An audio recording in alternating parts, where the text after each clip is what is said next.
ରହିଛି। गीता, भागवत, कोरान, बाइबल आदि पवित्र धर्मग्रंथर पृष्ठाचेरी धरापृष्ठर आशीर्वादर बैतरणी सृष्टि करिबारे समर्थ थिबा समस्त आदर्श अतिथि महाशय को मोर हृदय प्रणाम। अगभीर समुद्रर गभीरता, अनंत आकाशर विशाल बक्षर दैर्घ्य और प्रस्तर माप, सबुज पृथ्वीर ढळ ढळ पुष्पराजी, निरंतर झरणार कलाकर नाद, पक्षी काकळीर साहानाईरे स्फुरित मुख्य वक्ता महोदय को मोर प्रणाम, हृदय प्रणाम।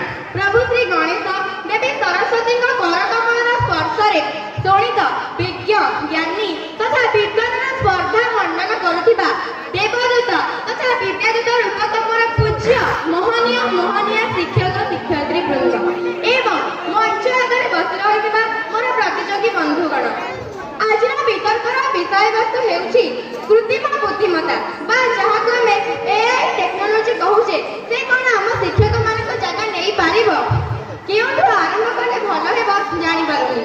आरटी कहूची से शिक्षक जहा पाखरे शिक्षक हेबा पई शिक्षागत योग्यता थिबो, ए जेंति डीएलईडी किंबा बीईडी करिथिबे एवं शिक्षक योग्यता परीक्षा रे पास करिथिबे। किंतु मैं भाबुची एहा केवल जन शिक्षक को नियुक्ति देई पारे, किंतु प्रकृत शिक्षक किए ओ केबे हेबे एकता केहि भी कहि परिबे नाही। शिक्षक कहिले मु भाबे अखंडल मंडलाकारं व्याप्तं जेन चराचरं तत्पदं दर्शित जेन तस्मै श्री गुरवे नमः। शिक्षक कहिले मु भाबे गुरु ब्रह्मा गुरु विष्णु गुरुदेव महेश्वर गुरु साक्षात् परम ब्रह्म तस्मै श्री गुरवे नमः। शिक्षक कहिले मु भाबे जे मोर मनर दुख बुझी पारंती, जे मोर शिक्षार भोग बुझी पारंती, मो पढ़िबार शैली कोन निजे अनुमान करि पारंती, आवश्यक हेले शासन मध्य करंती, वज्र परि सुदृढ़ पुणी क्षमार सागर। एहा केवल मो पई नुहे बर प्रत्येक छात्र छात्री पई जने शिक्षक एही भली होई थांती। आवश्यक हेले निजर संबल को विनियोग करी पूरण करंती से शिक्षार्थीर अभाव। आजिर लाभ क्षतिर हिसाब रखुथिबा मानव स्वल्प समय रे काम हासिल करबा को चाहुथिबा मानवर सृजनशीलता एक प्रकार दळी चकटी होई आश्रय नेछि कृत्रिम बुद्धिमत्ता पथरे। कोन कृत्रिम बुद्धिमत्ता सतरे बुझी परिबो विविधतापूर्ण श्रेणी गृहर कथा? आम विद्यालय को विभिन्न धर्म विभिन्न जाति विभिन्न परिवेश आसंती शिक्षार्थी, समस्त शिखिबार स्तर मध्य अलग।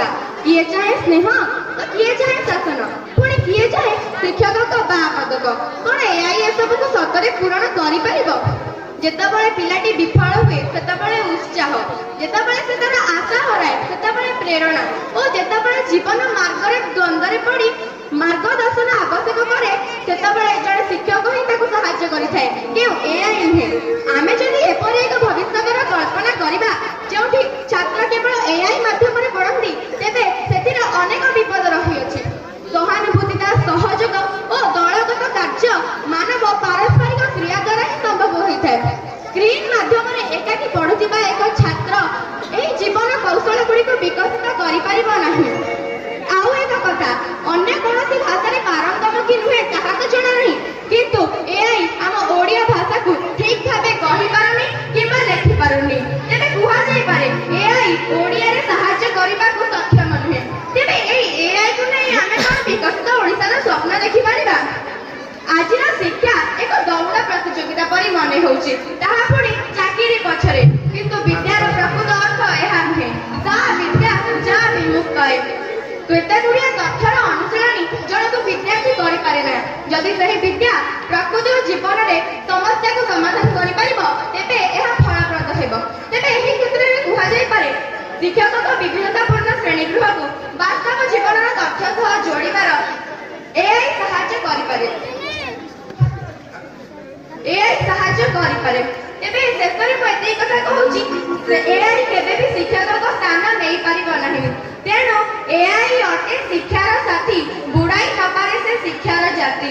शिक्षक एआई टेक्नोलॉजी को साथी रे नहीं जाति नंदी को चलिबा भाई। धन्यवाद।